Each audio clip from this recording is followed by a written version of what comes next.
Matt Harper had never thought of himself as a man destined for confrontation.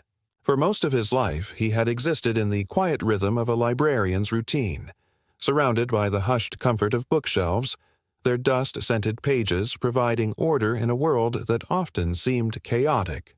After the death of his wife, the library and the small piece of land he had inherited from his parents became his sanctuary, the one corner of the world that still felt familiar and under his control. The property was modest but unique, a strangely persistent patch of green tucked inside the city's slow sprawl of development. While the surrounding neighborhood had transformed over the years into a patchwork of cul-de-sacs, concrete sidewalks, and HOA-governed subdivisions, Matt's land remained what it had always been, a simple orchard of fruit trees, a weathered wooden shed, and a sagging white fence that marked the boundary between his past and the encroaching ambitions of everyone else. It was not an enviable property by modern standards. Realtors who occasionally left flyers in his mailbox described it as underutilized or ripe for redevelopment. Some went further, offering glossy renderings of the boutique townhomes or family-friendly gated communities that could replace his orchard. Neighbors, many of whom had moved into their new HOA-approved houses only in the past decade, often asked when he would finally join the community and sell the land to one of the builders. Matt always responded politely but firmly that the land was not for sale, that his parents had entrusted it to him not as an investment but as a legacy, and that every season he still picked apples and pears from the trees they had planted decades ago. He never raised his voice, never grew angry. He simply refused, and in his refusal lay a kind of stubbornness that the HOA had never quite managed to digest. The orchard itself was nothing extraordinary to an outsider. A scatter of trees, some gnarled and heavy with age, others young saplings Matt had planted in his early 20s, stretched across a sloping field that rolled gently toward the back fence. The soil was uneven, and the grass grew high in places where Matt preferred to let it run wild, so long as it did not choke the trees. But to him, each tree bore the weight of memory. Afternoons when his father taught him how to prune branches with a steady hand, mornings when his mother laid out a picnic blanket under the shade, evenings when his wife had read books to him while he hammered together birdhouses in the fading light. The land was not merely property, it was continuity, a quiet defiance of time's erosion, and perhaps it was precisely this defiance that irritated the HOA most. Though the HOA president, Leslie Hunt, rarely addressed Matt directly, he felt the board's disapproval radiating through the small indignities they imposed. A letter reminding him that his fence paint failed to meet neighborhood uniformity standards, though his fence had existed long before the HOA had been formed. A note suggesting that the unkempt appearance of certain portions of his lot lowered the visual cohesion of the community. He ignored these politely worded threats because he knew the truth.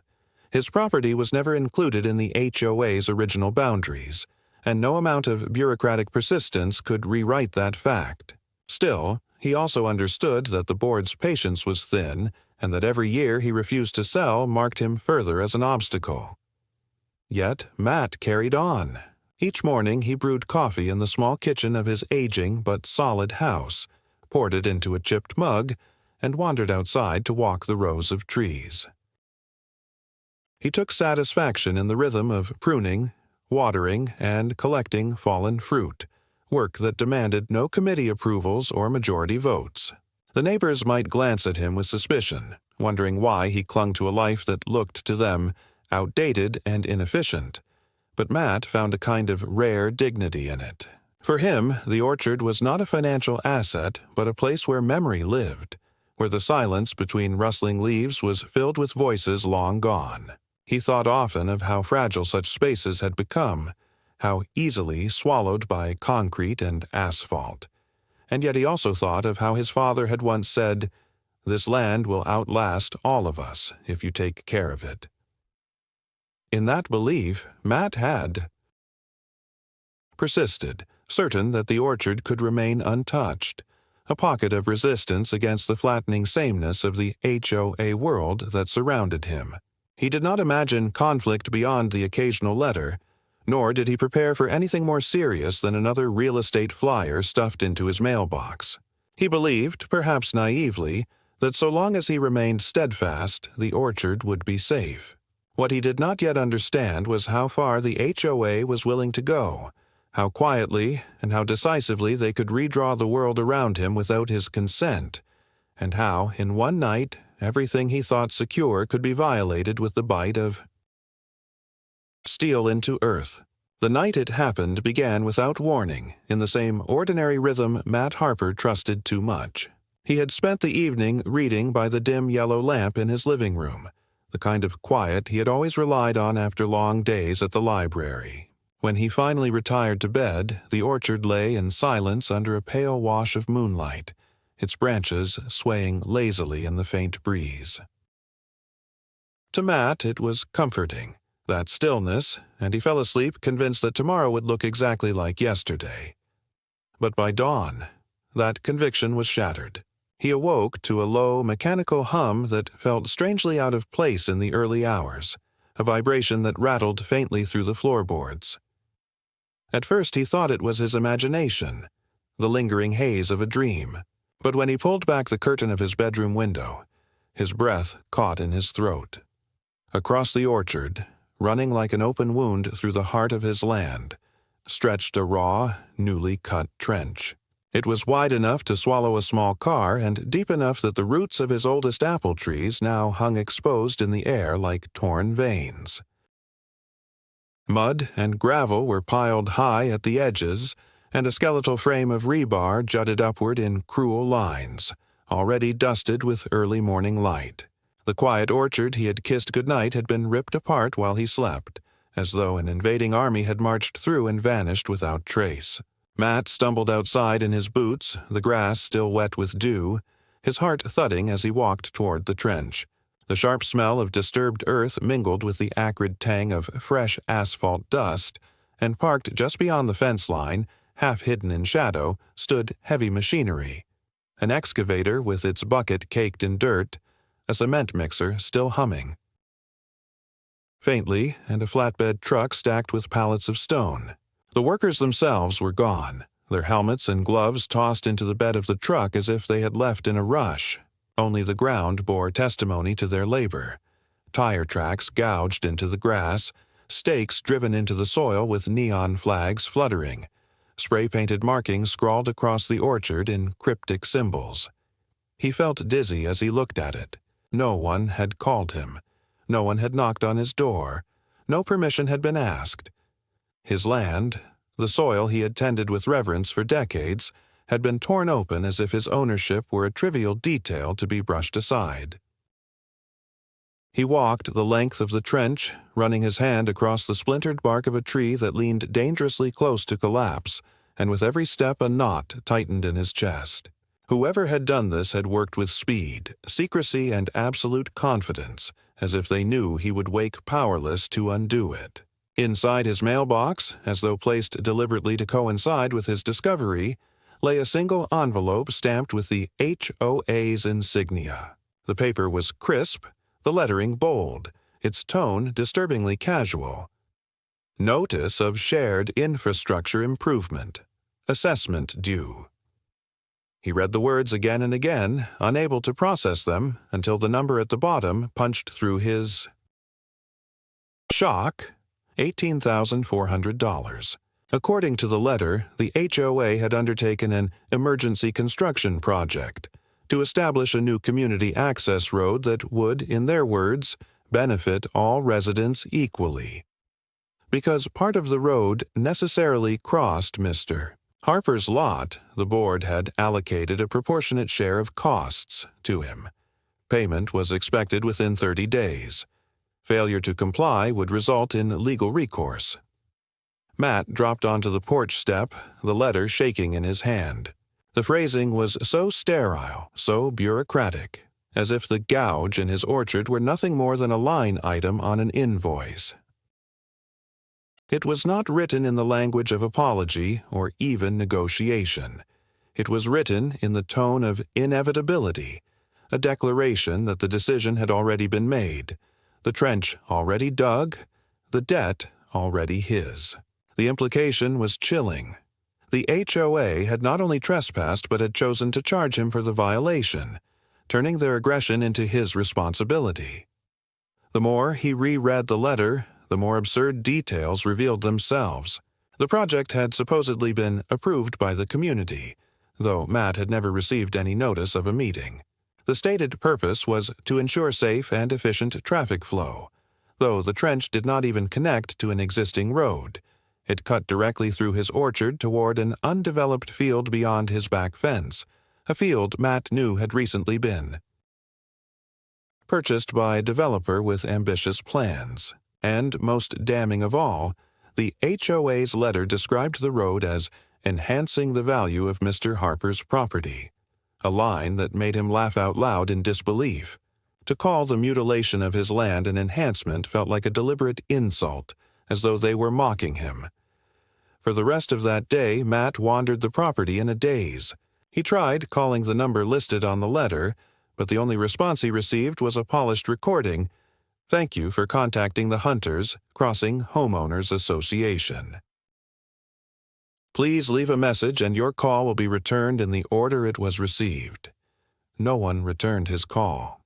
By evening, as the sun sank and the trench glowed red with reflected light, he realized that his world had shifted overnight into one where his ownership, his history, and his will no longer mattered.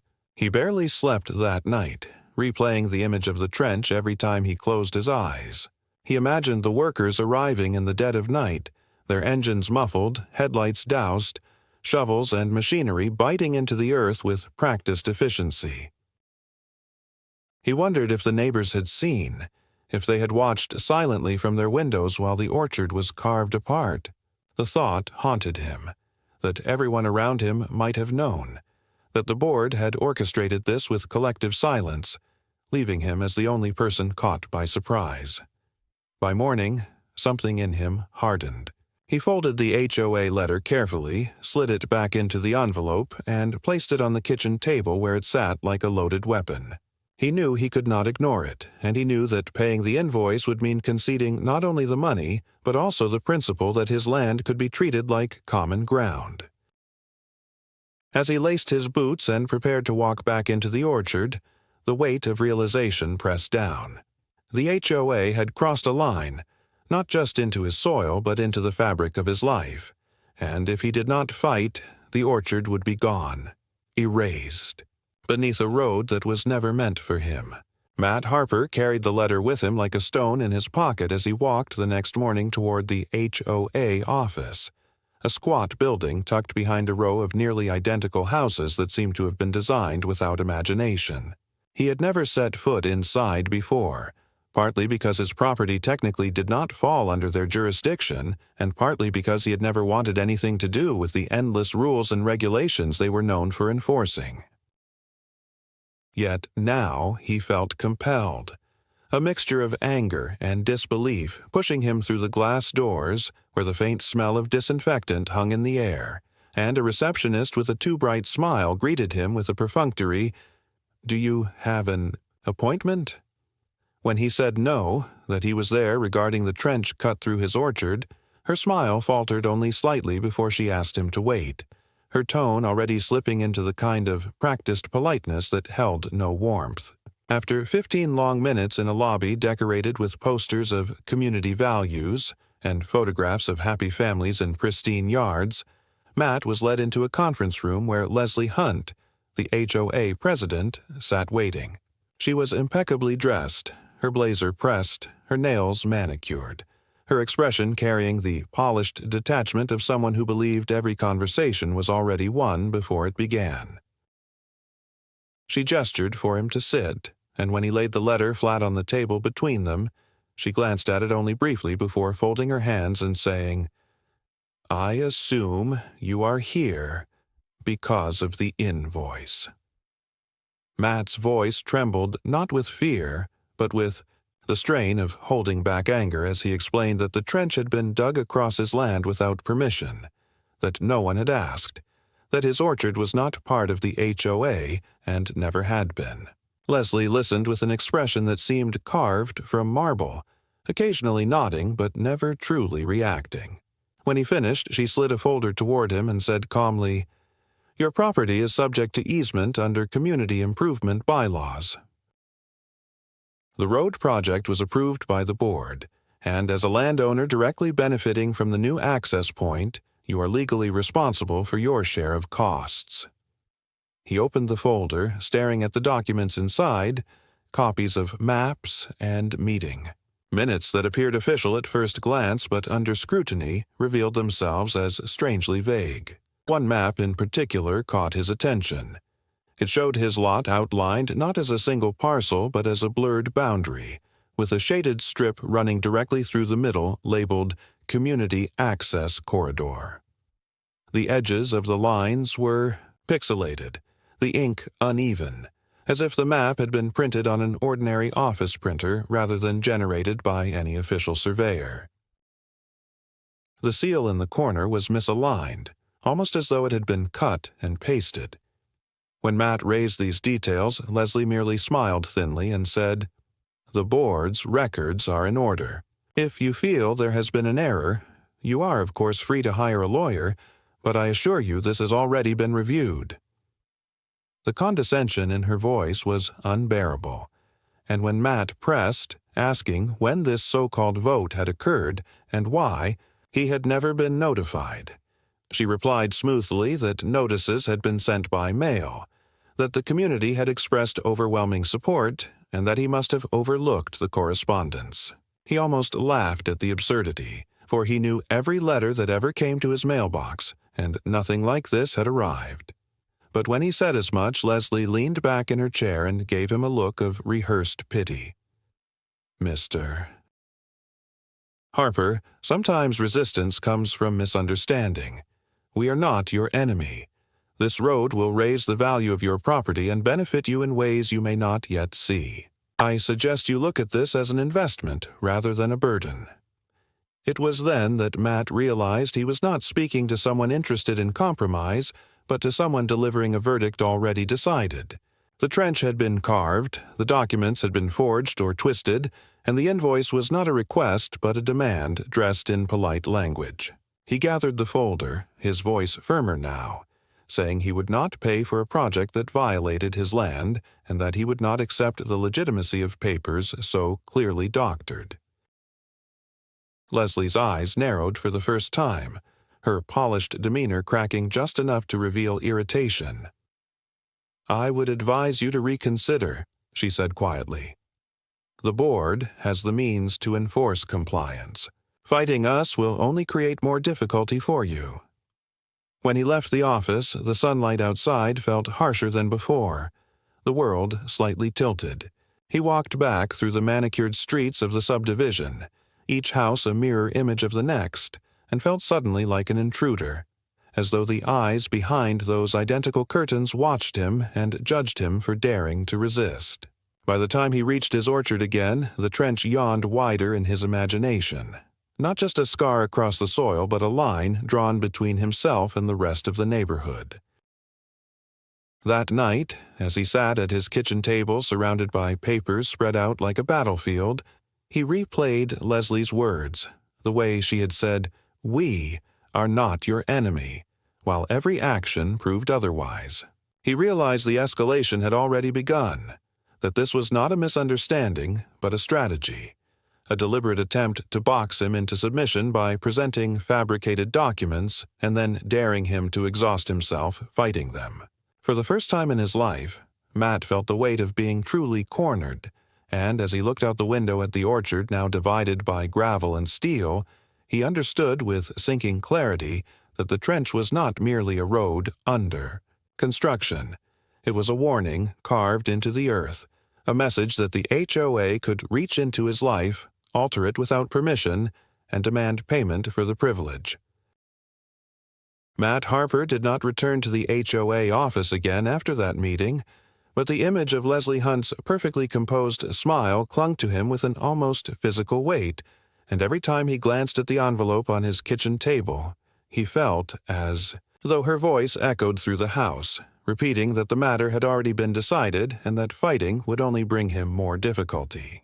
For several days he allowed himself to sink into a kind of restless paralysis, caught between disbelief and anger, his mornings spent pacing the orchard as though the trench might answer his questions if he only stared at it long enough, and his evenings locked in thought over piles of yellowing family documents he pulled from drawers and boxes that had sat untouched for years.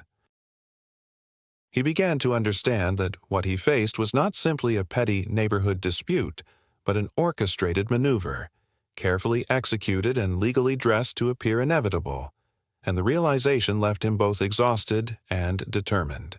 The first sign of clarity came from the county archive. Matt had gone there almost on impulse, driving downtown with a folder of his property deeds tucked under his arm, unsure of what he would even ask.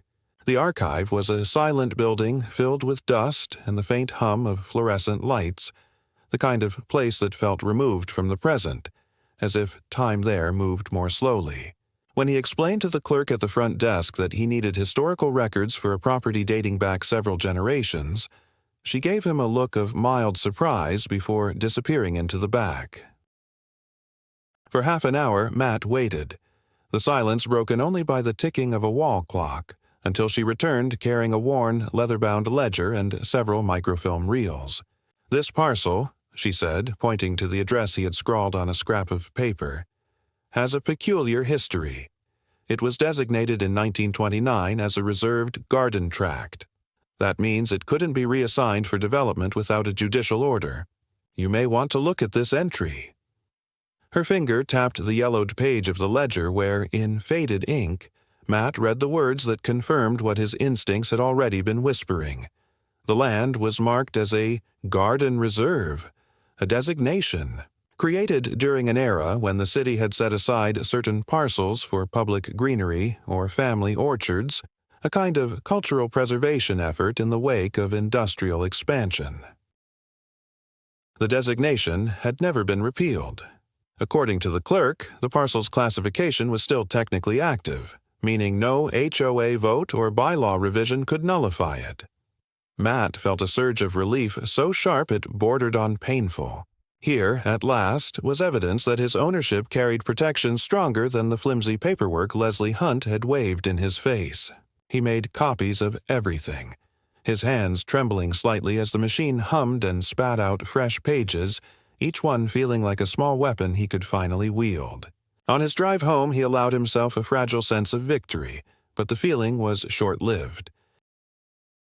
When he returned to the orchard, he found fresh tire tracks pressed into the soil beside the trench and new wooden stakes hammered into place along its length, their fluorescent ribbons flapping like warnings in the evening wind.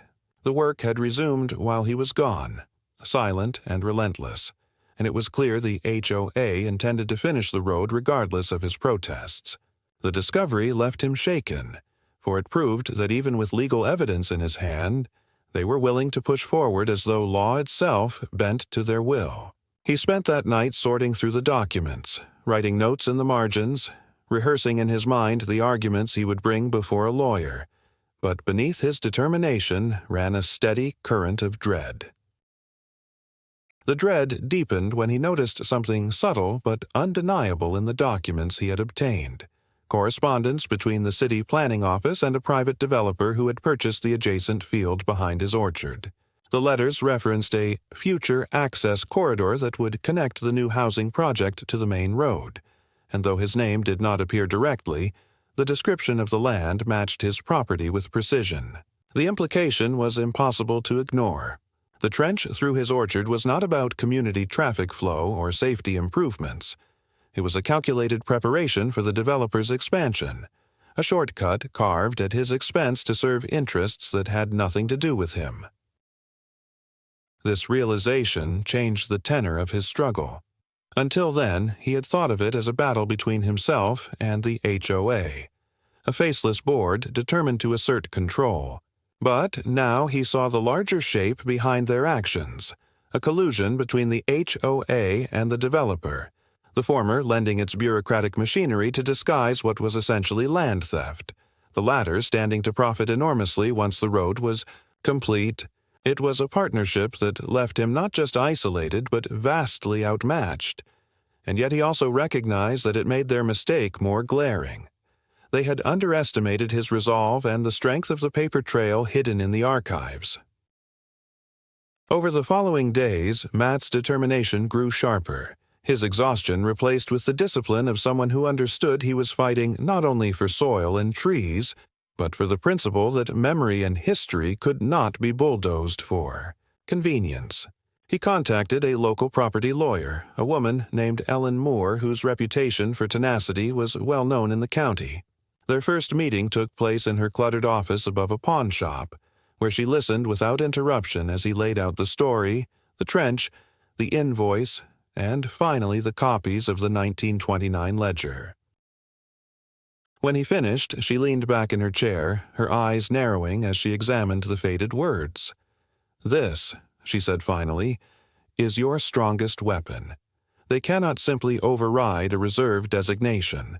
If they knew about it, they gambled on you not finding it. If they didn't know, then they've built their entire case on sand. Either way, this changes everything." Hearing her speak those words felt like breathing again after weeks underwater. For the first time, Matt felt he was not entirely alone, that someone with knowledge and authority believed him and was prepared to fight alongside him.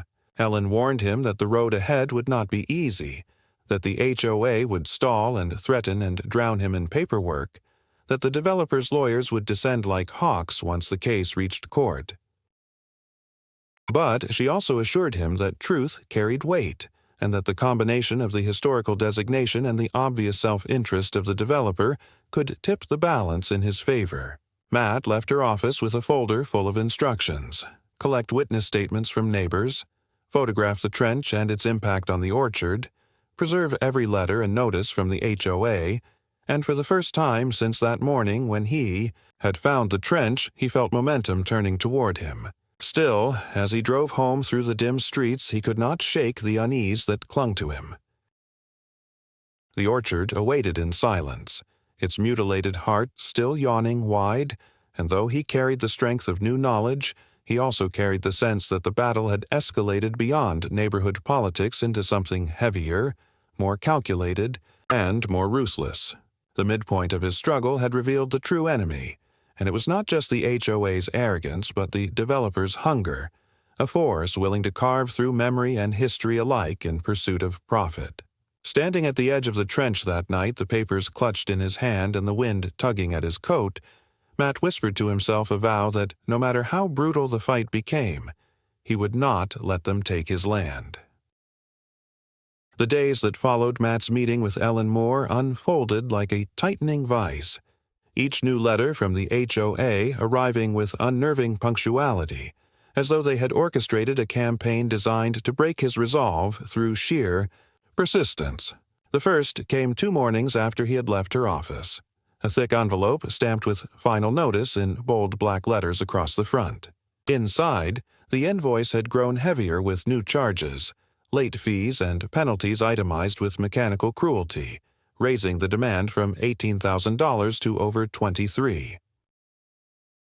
The language was sharper now, warning that if payment was not received within 14 days, the association would initiate property liens and pursue foreclosure proceedings. Matt read the words at his kitchen table while the morning sun fell across the orchard outside, and for a moment he felt physically dizzy, as though the paper itself carried weight enough to crush him. He imagined the orchard stripped from him not by bulldozers but by signatures, his land sold off at auction to strangers who would never know its history.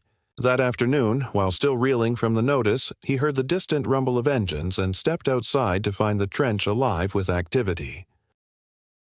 A crew of men in neon vests had returned, their machines groaning as they poured gravel and hammered stakes deeper into the earth. One of them, noticing Matt's approach, paused only long enough to remove a cigarette from his mouth before muttering that they had orders to continue and that any complaints should be directed to the HOA.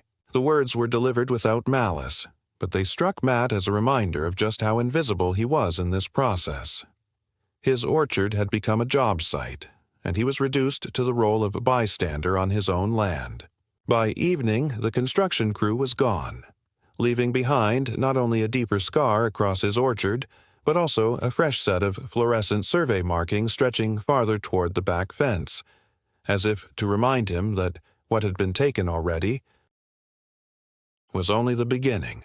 He documented it all with photographs as Ellen had instructed, his hands steady though his chest burned with anger. The photos captured the ruined soil, the exposed roots, the piles of gravel dumped where grass once grew, but they could not capture the humiliation of standing powerless on land that was his by right, yet treated as though it belonged to everyone but him. It was then that the neighbors began to appear, not openly hostile but cautious, their words carrying the weight of persuasion disguised as sympathy. One evening, as Matt was stacking firewood near the shed, a couple he vaguely recognized from down the street approached.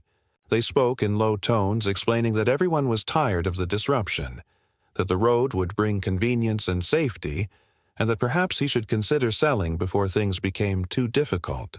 They framed it as concern, even kindness, yet beneath their words Matt heard the echo of coercion, as if they were repeating a script rehearsed elsewhere.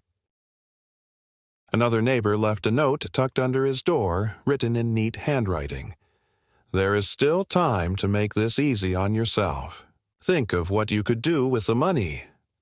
Each encounter left him shaken, not because of the words themselves, but because of the coordination behind them, as though the HOA had extended its reach beyond paperwork into the very voices of the community. At Ellen's urging, Matt began collecting these notes and documenting every visit, building a record not just of the physical intrusion on his land, but also of the psychological pressure mounting against him.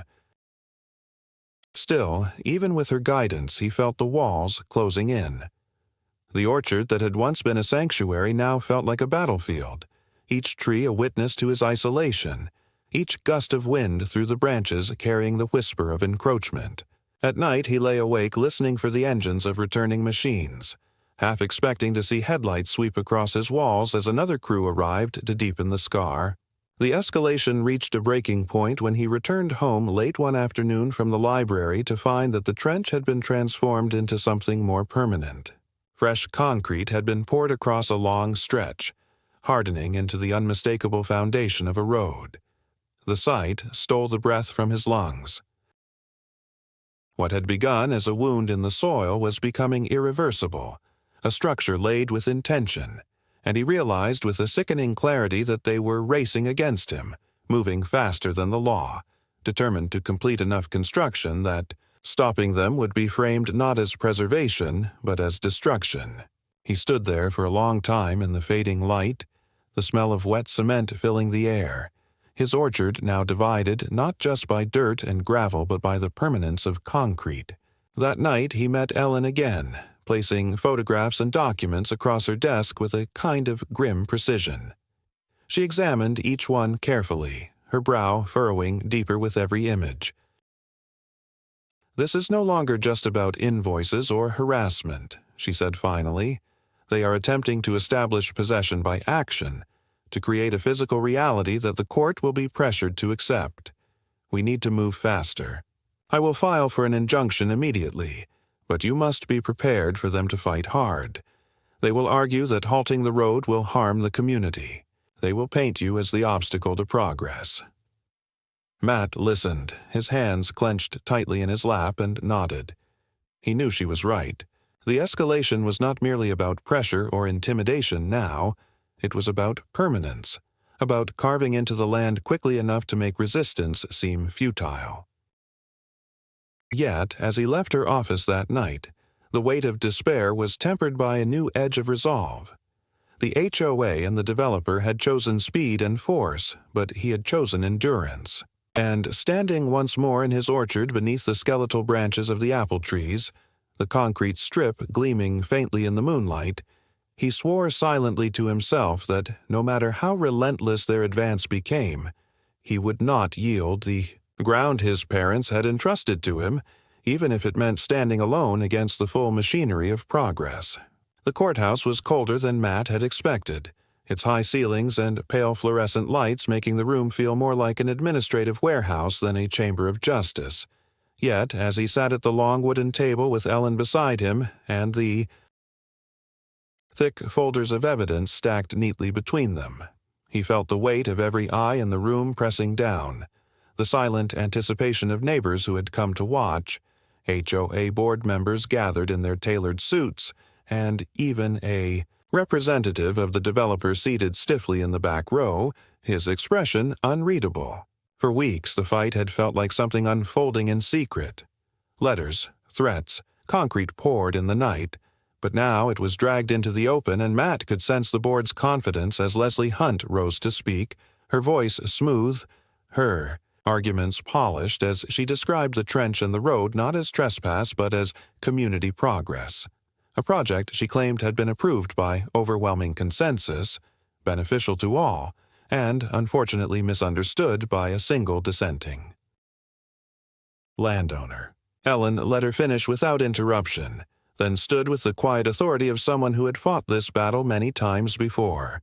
She began not with passion but with precision, laying out the documents one by one, each page accompanied by her calm narration. The deed showing Matt's property as independent of the HOA, the photographs of the trench and concrete, the notes from neighbors who had been sent to persuade him, and finally the fragile but undeniable copy of the 1929 reserve designation. She placed it carefully before the judge, its faded ink and embossed seal glowing faintly under the courtroom lights, and when she explained that this designation had never been repealed, that it legally forbade exactly the kind of encroachment the HOA had undertaken, a murmur rippled through the spectators. Leslie tried to counter, producing maps and minutes stamped with the HOA's seal, but Ellen was ready, lifting one of the documents and holding it up to the judge with a sharpness that cut through the board's carefully rehearsed narrative. "Look at the seal," she said, her voice firm but controlled. "Misaligned, pixelated, inconsistent with any county record. This is not an original. This is a fabrication." She handed it to the judge, who examined it closely before nodding gravely. And for the first time, Matt saw the veneer of Leslie's composure falter, the faintest flicker of panic crossing her face as she realized that the forgery, once a tool of intimidation, was now evidence of their deceit. The climax of the hearing came when Ellen called an unexpected witness, the clerk from the county archive who had helped Matt uncover the reserve designation.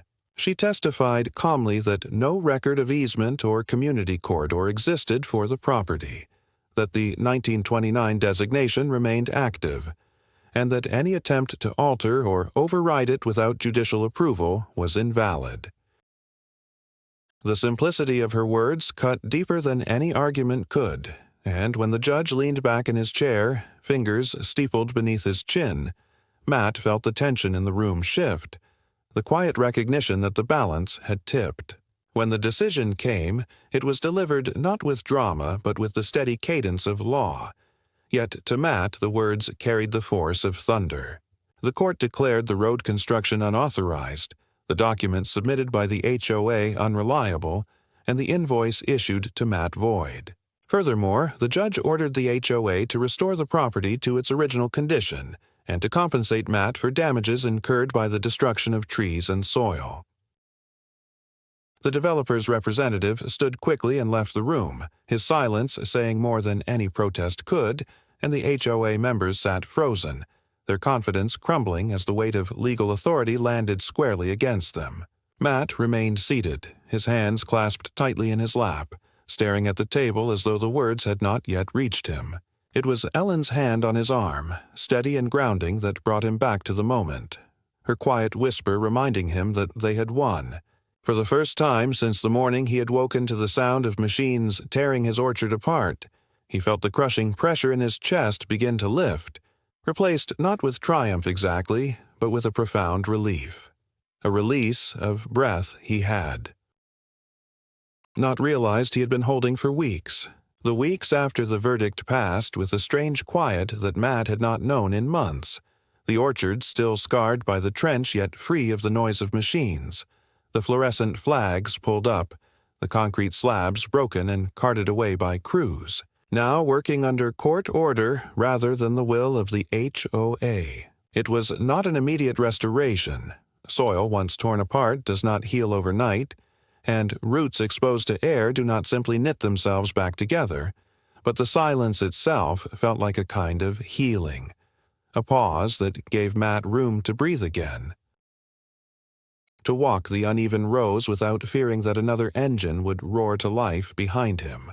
He spent long afternoons gathering fallen branches, filling the ruts left by tires, and planting small saplings in the softest parts of the soil, not out of optimism that they would grow quickly, but as a gesture of defiance against what had been taken. Each hole he dug felt like an answer to the board's arrogance, each sapling a quiet declaration that the land would remain what it had always been, a place of memory rather than commerce. The HOA did not come to him with apologies. Leslie Hunt resigned within weeks, her departure noted only in a clipped newsletter that avoided any mention of scandal, and the board replaced her with another name that meant nothing to Matt. The developer abandoned the project quietly, leaving the field behind his orchard untouched, at least for now, and though Matt knew that interest in the land would one day return, he also knew that the precedent had been set, that the designation they had tried so hard to bury would remain his shield against future encroachments. Neighbors who had once avoided his gaze or repeated the board's rehearsed words now greeted him with a cautious respect, as if his resistance had reminded them of something they had forgotten, that ownership meant more than convenience, and that progress without consent was nothing more than theft dressed as improvement. On a cool autumn morning, weeks after the crews had gone, Matt stood at the edge of the orchard with a young apple tree in his hands, the last of several he had bought from a local nursery.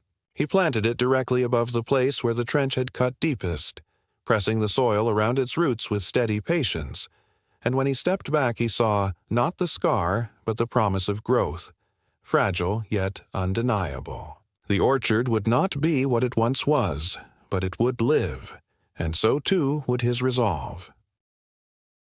For the first time in months, he allowed himself to smile, not a triumphant grin but a quiet, private curve of the lips, the kind of smile that belonged only to him and to the land that had endured.